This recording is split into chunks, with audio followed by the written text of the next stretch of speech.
ओम नमः शिवाय। नमस्कार हरि प्रेमियों, आपका हमारे YouTube चैनल में स्वागत है। हरि प्रेमियों, कैसे हैं आप? उम्मीद है आप सब अच्छे होंगे। आइए आज का प्रसंग शुरू करते हैं। आज का प्रसंग है श्री शिव महापुराण कथा अध्याय 6। हरि प्रेमियों, उससे पहले अगर आप हमारे चैनल पर नए हैं तो प्लीज चैनल को सब्सक्राइब जरूर कर लीजिए और बेल आइकॉन को जरूर दबा लीजिए ताकि आप तक हमारे सारे नोटिफिकेशन पहुंच सके। हरि प्रेमियों, आपका एक भी सब्सक्राइब हमारे लिए बेहद मायने रखता है। आइए आज की ये कथा शुरू करते हैं। षडलिंग स्वरूप प्रणव का महात्म्य, उसके सूक्ष्म ओंकार और स्थूल रूप पंचाक्षर मंत्र का विवेचन, उसके जप की विधि और महिमा, कार्य ब्रह्म के लोकों से लेकर कारण रुद्र के लोकों तक का विवेचन करके कालातीत पंचावरण विशिष्ट शिवलोक के अनिर्वचनीय वैभव का निरूपण तथा शिव भक्तों के सत्कार की महत्ता। हरि प्रेमियों, भगवान ऋषि बोले, प्रभो महामुने, आप हमारे लिए क्रमशः षडलिंग स्वरूप प्रणव का महात्म्य तथा शिव भक्त के पूजन का प्रकार बताइए। सूत जी ने कहा, महर्षियों, आप लोग तपस्या के धनी हैं। आपने यह बड़ा सुंदर प्रश्न किया है, किंतु इसका ठीक ठीक उत्तर महादेव ही दे सकते हैं, दूसरा कोई नहीं। तथापि भगवान शिव की कृपा से ही मैं इस विषय का वर्णन करूंगा। वे भगवान शिव हमारी और आप लोगों की रक्षा का भारी भार बारंबार स्वयं ही ग्रहण करते हैं, पर नाम है प्रकृति से उत्पन्न संसार रूपी महासागर का प्रणव। इसे पार करने के लिए दूसरी नाव है, इसलिए इस ओंकार को प्रणव की संज्ञा देते हैं। ओंकार अपने जप करने वाले साधकों से कहता है, पर पंच नहीं वह तुम लोगों के लिए। अतः इस भाव को लेकर भी ज्ञानी पुरुष ओम को प्रणव नाम से जानते हैं। इसका दूसरा भाव यो है, पर प्रक्ष नयत वह युष्मान मोक्षमिति वह प्रणव है, अर्थात यह तुम सब उपासकों को बलपूर्वक मोक्ष तक पहुंचा देगा। इस अभिप्राय से भी इसे ऋषि मुनि प्रणव कहते हैं। अपना जप करने वाले योगियों के तथा अपने मंत्र की पूजा करने वाले उपासक के समस्त कर्मों का नाश करके यह दिव्य नूतन ज्ञान देता है, इसलिए भी इसका नाम प्रणव है। उन माया रहित महेश्वर को ही नव अर्थात नूतन कहते हैं। हे परमात्मा प्रकृष्ट रूप से नव अर्थात शुद्ध स्वरूप है, इसलिए प्रणव कहलाते हैं। प्रणव साधक को नव अर्थात नवीन शिव स्वरूप कर देता है, इसलिए भी विद्वान पुरुष उसे प्रणव के नाम से जानते हैं, अथवा प्रकृष्ट रूप से नव दिव्य परमात्म ज्ञान प्रकट करता है, इसलिए वह प्रणव है। प्रणव के दो भेद हैं, स्थूल और सूक्ष्म। एक अक्षर रूप जो ओम है उसे सूक्ष्म प्रणव जानना चाहिए, और नमः शिवाय इस 5 अक्षर वाले स्थूल को मंत्र को स्थूल प्रणव समझना चाहिए। जिसमें 5 अक्षर व्यक्त नहीं है वह सूक्ष्म है, जिसमें 5 अक्षर सुस्पष्ट रूप से व्यक्त है वह स्थूल है। जीवन मुक्त पुरुष के लिए सूक्ष्म प्रणव के जप का विधान है, वही उसके लिए समस्त साधनों का सार है। यद्यपि जीवन मुक्त के लिए किसी साधन की आवश्यकता नहीं है, क्योंकि वह सिद्ध रूप है, तथापि दूसरों के दृष्टि में जब तक उसका शरीर रहता है, जब तक उसके द्वारा प्रणव जप की सहज साधना स्वतः होती रहती है, वह अपनी देह का विलय होने तक सूक्ष्म प्रणव मंत्र का जप है और उसके अर्थभूत परमात्म तत्व का अनुसंधान करता रहता है। जब शरीर नष्ट हो जाता है तब वह पूर्ण ब्रह्म स्वरूप शिव को प्राप्त कर लेता है। यह सुनिश्चित बात है। जो अर्थ का अनुसंधान न करके केवल मंत्र का जप करता है उसे निश्चय ही योग की प्राप्ति होती है। जिसने 36 करोड़ मंत्र का जप कर लिया है उसे अवश्य ही योग प्राप्त हो जाता है। सूक्ष्म प्रणव के भी हर्ष और दीर्घ के भेद से 2 रूप जानने चाहिए। आकार, उकार, मकार, बिंदु, नाद, शब्द, काल और कला, इनसे युक्त जो प्रणव है उसे दीर्घ प्रणव कहते हैं। वह योगियों के ही हृदय में स्थित होता है। मकार पर्यंत जो ओम वह ए, उ, मैं, इन 3 तत्वों से युक्त है। इसी को हर्ष प्रणव कहते हैं। ए शिव है, उ शक्ति है और मकार इन दोनों की एकता है। वह त्रितत्व रूप है। ऐसा समझकर हर्ष प्रणव का जप करना चाहिए। जो अपने समस्त पापों का क्षय करना चाहते हैं उनके लिए इस हर्ष प्रणव का जप अत्यंत आवश्यक है। पृथ्वी, जल, तेज, वायु और आकाश, ये 5 भूत तथा शब्द, स्वरूप आदि इनके 5 विषय, ये सब मिलकर 10 वस्तुएं मनुष्यों की कामना के विषय हैं। इनकी आशा मन में लेकर जो कर्मों के अनुष्ठान में संलग्न होते हैं वे 10 प्रकार के पुरुष प्रवृत्त अथवा प्रवृत्ति मार्गी कहलाते हैं। जो निष्काम भाव से शास्त्र विहित कर्मों का अनुष्ठान करते हैं वे निवृत्त कहे गए हैं। प्रवृत्त पुरुषों को हर्ष प्रणव का ही जप करना चाहिए और निवृत्त पुरुषों को दीर्घ प्रणव का। वेद के आदि में और दोनों संध्याओं की उपासना के समय भी ओंकार का उच्चारण जरूर करना चाहिए। प्रणव का 9 करोड़ जप करने से मनुष्य शुद्ध हो जाता है। फिर 9 करोड़ का जप करने से वह पृथ्वी तत्व पर विजय पा लेता है। तत्पश्चात पुनः 9 करोड़ का जप करने पर वह जल तत्व को जीत लेता है। पुनः 9 करोड़ जप से अग्नि तत्व पर विजय पाता है। तदंतर फिर 9 करोड़ का जप करके वह वायु तत्व पर विजयी होता है। फिर 9 करोड़ का जप से आकाश को अपने अधिकार में कर लेता है।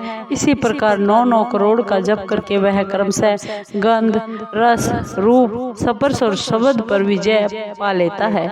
इसके बाद फिर 9 करोड़ का जप करके अहंकार को भी जीत लेता है। इस तरह 108 करोड़ प्रणव का जप करके उत्कृष्ट बोध को प्राप्त हुआ पुरुष शुद्ध योग का लाभ करता है। शुद्ध योग से युक्त होने पर वह जीवन मुक्त हो जाता है, इसमें कोई संशय नहीं है।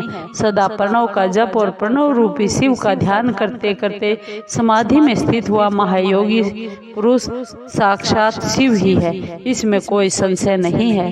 पहले अपने शरीर में प्रणव के ऋषि, छंद और देवता आदि का न्यास करके फिर जप आरंभ करना चाहिए। अकार आदि मात्रिका विवरणों से युक्त प्रणव का अपने अंगों में न्यास करके मनुष्य ऋषि हो जाता है। मंत्रों के 10 विध संस्कार, मात्रिका न्यास तथा षड धवसोधन आदि के साथ संपूर्ण न्यास फल उसे प्राप्त हो जाता है। प्रवृत्ति तथा प्रवृत्ति निवृत्ति से मिश्रित भाव वाले पुरुषों के लिए स्थूल प्रणव का जप ही अभिष्ट साधक होता है। क्रिया, तप और जप के योग से शिव योगी 3 प्रकार के होते हैं, जो क्रमशः क्रिया योगी, तपो योगी और जप योगी कहलाते हैं। जो धन आदि वैभवों से पूजा सामग्री का संचय करके हाथ आदि अंगों से नमस्कार आदि क्रिया करते हुए इष्ट देव की पूजा में लगा रहता है वह क्रिया योगी कहलाता है। पूजा में संलग्न रहकर जो परिमित भोजन करता है, बाह्य इंद्रियों को जीत कर वश में किए रहता है और मन को भी वश में करके परद्रोह आदि से दूर रहता है, वह तपोयोगी कहलाता है। इन सभी सद्गुणों से युक्त होकर जो सदा शुद्ध भाव से रहता तथा समस्त काम आदि दोषों से रहित हो, शांत चित्त से निरंतर जप किया करता है, उसे महात्मा पुरुष जप योगी मानते हैं। जो मनुष्य 16 प्रकार के उपचारों से शिव योगी महात्माओं की पूजा करता है, वह शुद्ध होकर सालोक्य आदि के क्रम से उत्तरोत्तर उत्कृष्ट मुक्ति को प्राप्त कर लेता है। द्विजो, अब मैं जप योग का वर्णन करता हूँ, तुम सब लोग ध्यान देकर सुनो। तपस्या करने वालों के लिए जप का उपदेश किया गया है। क्योंकि वह जप करते करते अपने आप को सर्वथा शुद्ध कर लेता है। ब्राह्मणों, पहले नमः पद हो, उसके बाद चतुर्थी विभक्ति में शिव शब्द हो तो पंच तत्वात्मक नमः शिवाय मंत्र होता है। इसे शिव पंचाक्षर कहते हैं। यह स्थूल प्रणव रूप है। इस पंचाक्षर जप से ही मनुष्य संपूर्ण सिद्धियों को प्राप्त कर लेता है। पंचाक्षर मंत्र के आदि में ओंकार लगाकर ही सदा उसका जप करना चाहिए।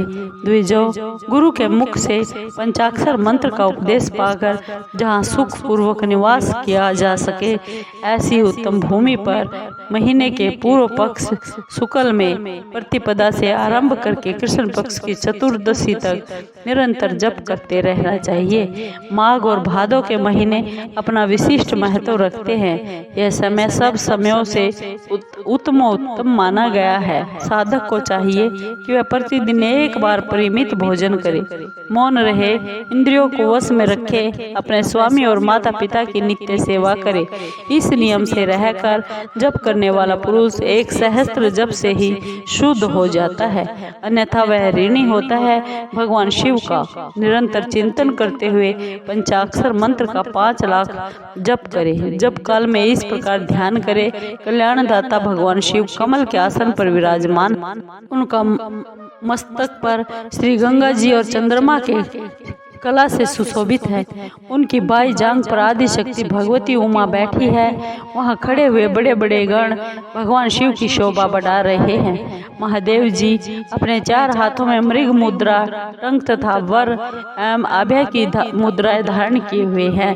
इस प्रकार सदा सब पर अनुग्रह करने वाले भगवान सदाशिव का बारंबार स्मरण करते हुए हृदय अथवा सूर्य मंडल में पहले उनकी मानसिक पूजा करके फिर पूर्वाभिमुख हो पूर्वोक्त पंचाक्षरी विद्या का जप करे। उन दिनों साधक सदा शुद्ध कर्म ही करे, दुष्कर्म से बचा रहे। जप की समाप्ति के दिन कृष्ण पक्ष की चतुर्दशी को प्रातःकाल नित्य कर्म करके शुद्ध और सुंदर स्थान में सोच संतोष आदि नियमों से युक्त हो शुद्ध हृदय से पंचाक्षर मंत्र का 12 सहस्त्र जप करे। तत्पश्चात 5 सपत्नीक ब्राह्मणों को जो श्रेष्ठ एवं शिव भगत हो वर्ण करे। इनके अतिरिक्त एक श्रेष्ठ आचार्य परवर का भी वर्ण करे और उसे सांब सदाशिव का स्वरूप समझे।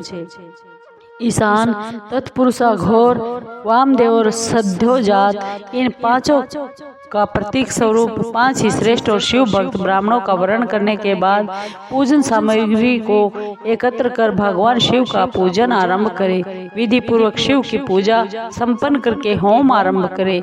अपने गुह्य सूत्र के अनुसार सुखांत कर्म करके अर्थात परिसमोहन, उपलेपन, उल्लेखन, मृदुद्वर और अभ्युक्षण, इन 5 भू संस्कारों के बाद वेदी पर स्वाभिमुख अग्नि को स्थापित करके कुशकंडिका के अनंतर प्रज्वलित अग्नि में आज्य भागांत आहुति देकर प्रस्तुत होम का कार्य आरंभ करे।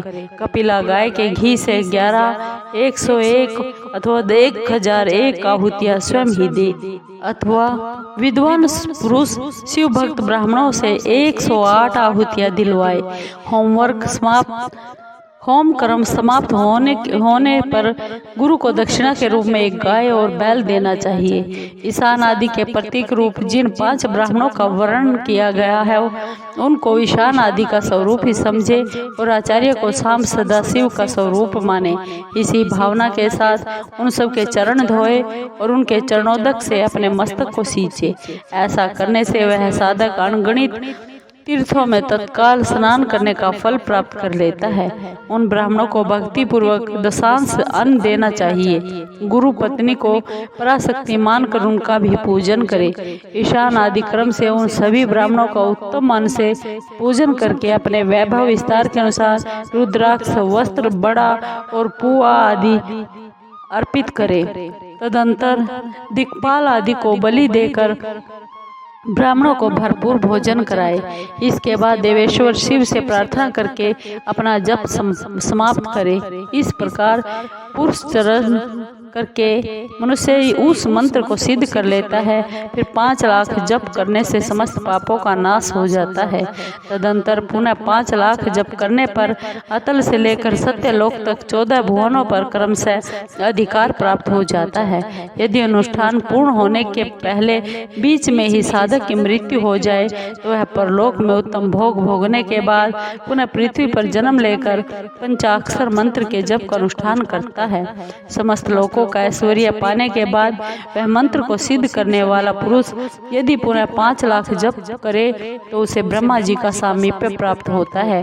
पुनः 5 लाख जप करने से सारूप्य नामक ऐश्वर्य प्राप्त होता है। 100 लाख जप करने से वह साक्षात ब्रह्मा के समान हो जाता है।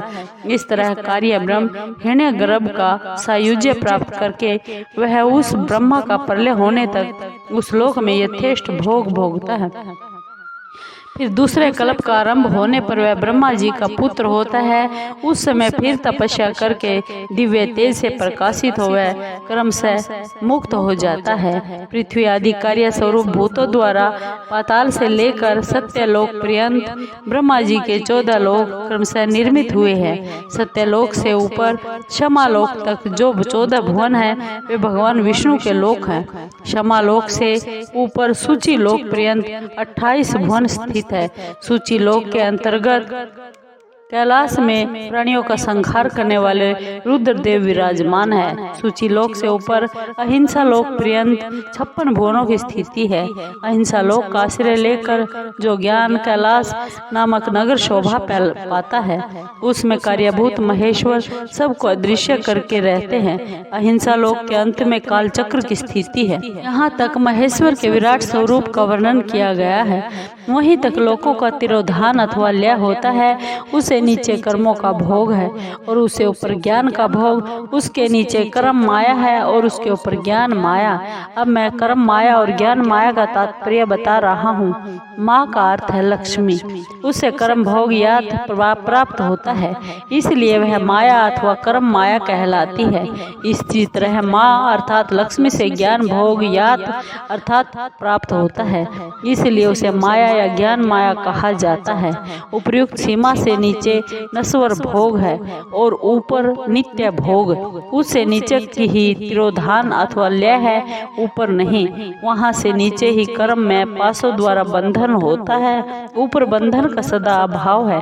उससे नीचे ही जीव सकाम कर्मों का अनुसरण करते हुए विभिन्न लोकों और योनियों में चक्कर काटते हैं। उससे ऊपर के लोकों में निष्काम कर्म का भोग बताया गया है।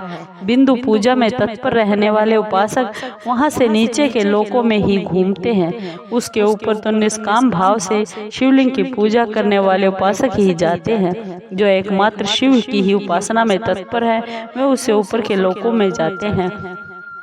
वहाँ से नीचे जीव कोटि है और ऊपर ईश्वर कोटि है। नीचे संसारी जीव रहते हैं और ऊपर मुक्त पुरुष। नीचे कर्म लोक है और ऊपर ज्ञान लोक। ऊपर मद और अहंकार का नाश करने वाली नम्रता है। वहाँ जन्म जनित तिरोधान नहीं है। उसका निवारण किए बिना वहाँ किसी का प्रवेश संभव नहीं है। इस प्रकार तिरोधान का निवारण करने से वहाँ ज्ञान शब्द का अर्थ ही प्रकाशित हो जाता है। आदि भौतिक पूजा करने वाले लोग उससे नीचे के लोकों में ही चक्कर काटते रहते हैं। जो आध्यात्मिक उपासना करने वाले हैं वे ही उससे ऊपर को जाते हैं। जो सत्य हिंसा आदि धर्मों से युक्त हो भगवान शिव के पूजन में तत्पर रहते हैं वे काल चक्र को पार कर जाते हैं। काल चक्रेश्वर की सीमा तक जो विराट महेश्वर लोक बताया गया है उससे ऊपर वृषभ के आकार में धर्म की स्थिति है। वह ब्रह्मचर्य का मूर्तिमान रूप है। उनके सत्य, शौच, अहिंसा और दया ये 4 पाद है। वह साक्षात शिवलोक के द्वार पर खड़ा है। क्षमा उसके सींग है, शम कान है, वह वेद ध्वनि रूपी शब्द से विभूषित है। आस्तिकता उसके दोनों नेत्र है और विश्वासी उसकी श्रेष्ठ बुद्धि और मन है। क्रिया और धर्म रूपी जो वृषभ है वे कारण आदि में स्थित है, ऐसा जानना चाहिए। उस क्रिया रूढ़ वृषभ आकार धर्म पर कालातीत शिव आरूढ़ होते हैं। ब्रह्मा विष्णु और महेश्वर की जो अपनी अपनी आयु है उसी को दिन कहते हैं। जहाँ धर्म रूपी वृषभ की स्थिति है उससे ऊपर न दिन है न रात है, वहाँ जन्म मरण आदि भी नहीं है। वहाँ फिर से कारण स्वरूप ब्रह्मा के कारण सत्यलोक पर्यंत 14 लोक स्थित हैं, जो 5 भौतिक गंध आदि से परे हैं। उनकी सनातन स्थिति है, सूक्ष्म गंध ही उनका स्वरूप है। उनसे ऊपर फिर कारण रूप विष्णु के 14 लोक स्थित है। उनसे भी ऊपर फिर कारण रूपी रुद्र के 28 लोकों की स्थिति मानी गई है। फिर उनसे ऊपर कारणेश शिव के 56 लोक विद्यमान है। तदंतर शिव सम्मत ब्रह्मचर्य लोक है और वहीं 5 आवरणों से युक्त ज्ञानमय कैलाश है, जहाँ 5 मंडलों और 5 ब्रह्म कलाओं आदि शक्ति से संयुक्त आदि लिंग प्रतिष्ठित है। उसे परमात्मा शिव का शिवालय कहा गया है। वहीं पराशक्ति से युक्त परमेश्वर शिव निवास करते हैं। वे सृष्टि, पालन, संहार, तिरोभाव और अनुग्रह इन 5 कृत्यों में प्रवीण हैं। उनका श्री विग्रह सच्चिदानंद स्वरूप है। वे सदा ध्यान रूपी धर्म में ही स्थित रहते हैं और सदा सब पर अनुग्रह किया करते हैं। वे सर्वात्मा राम हैं और समाधि रूप आसन पर आसीन हो नित्य विराजमान होते हैं। कर्म और ध्यान आदि का अनुष्ठान करने से क्रम से साधन पथ में आगे बढ़ने का उनका दर्शन साध्य होता है।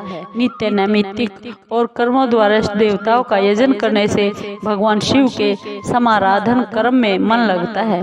क्रिया आदि जो शिव संबंधी कर्म है उनके द्वारा शिव ज्ञान सिद्ध करे। जिन्होंने शिव तत्व का साक्षात्कार कर लिया है अथवा जिन पर शिव की कृपा दृष्टि पड़ चुकी है वे सब मुक्त ही है, इसमें कोई संशय नहीं है। आत्म स्वरूप से जो स्थिति है वही मुक्ति है।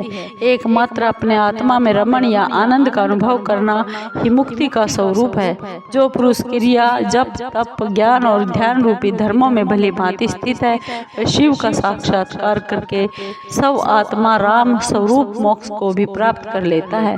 जैसे सूर्यदेव अपनी किरणों से अशुद्धि को दूर कर देता है, उसी प्रकार कृपा करने में कुशल भगवान शिव अपने भक्त के अज्ञान को मिटा देते हैं। अज्ञान की निवृत्ति हो जाने पर शिव ज्ञान स्वतः प्रकट हो जाता है।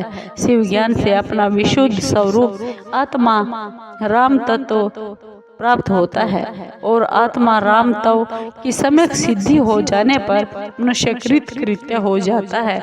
इस तरह यहाँ जो कुछ बताया गया है वह पहले मुझे गुरु परंपरा से प्राप्त हुआ था। तत्पश्चात मैंने पुनः नंदीश्वर के मुख से इस विषय को सुना था। नंदी स्थान से परे जो स्वयं वेद शिव वैभव है उसका अनुभव केवल भगवान शिव को ही है। साक्षात शिवलोक के उस वैभव का ज्ञान सबको शिव की कृपा से ही हो सकता है, अन्यथा नहीं। ऐसे आस्तिक पुरुषों का कथन है। साधक को चाहिए कि वह 5 लाख जप करने के बाद भगवान शिव की प्रसन्नता के लिए महाअभिषेक एवं नैवेद्य निवेदन करके शिव भक्तों का पूजन करे। भक्त की पूजा से भगवान शिव बहुत प्रसन्न होते हैं। शिव और उनके भक्त में कोई भेद नहीं है, वह साक्षात शिव स्वरूप ही है। शिव स्वरूप मंत्र को धारण करके वह शिव ही हो गया रहता है। शिव भक्त का शरीर शिव स्वरूप ही होता है, अतः उसकी सेवा में तत्पर रहना चाहिए। जो शिव के भक्त वे लोग और वेद की सारी क्रियाओं को जानते हैं, जो क्रम से जितना जितना शिव मंत्र का जप कर लेता है उसके शरीर को उतना ही उतना शिव का सामीप्य प्राप्त होता जाता है, इसमें संशय नहीं है। शिव भक्त स्त्री का रूप देवी पार्वती का ही स्वरूप है। वह जितना मंत्र जपती है उसे उतना ही देवी का सानिध्य प्राप्त हो जाता है। साधक स्वयं शिव स्वरूप होकर पराशक्ति का पूजन करे। शक्ति वेर तथा लिंग का चित्र बनाकर अथवा मिट्टी आदि से इनकी आकृति का निर्माण करके प्राण प्रतिष्ठा पूर्वक निष्कपट भाव से इनका पूजन करे। शिवलिंग को शिव मानकर अपने को शक्ति रूप समझकर शक्ति लिंग को देवी नमस्कार मानकर और अपने को शिव रूप समझकर शिवलिंग को नाद रूप तथा शक्ति को बिंदु रूप मानकर परस्पर सटे हुए शक्ति लिंग और शक्ति लिंग के प्रति उप प्रधान और प्रधान की भावना रखते हुए जो शिव और शक्ति का पूजन करता है वह मूल रूप की भावना करने के कारण शिव रूप ही है। शिव भक्त शिव मंत्र रूप होने के कारण शिव के ही स्वरूप है। जो 16 उपचारों से उनकी पूजा करता है उसे अभिष्ट वस्तु की प्राप्ति होती है। जो शिव लिंगोपासक शिव भक्त की सेवा आदि करके उसे आनंद प्रदान करता है उस विद्वान पर भगवान शिव बड़े प्रसन्न होते हैं। 5, 10 या 100 सपत्नीक शिव भक्तों को बुलाकर भोजन आदि के द्वारा पत्नी सहित उनका सदैव समादर करे। धन में, देह में, मंत्र में शिव भावना रखते हुए उन्हें शिव और शक्ति का स्वरूप जानकर निष्कपट भाव से उनकी पूजा करे। ऐसा करने वाला पुरुष इस भूतल पर फिर जन्म नहीं लेता।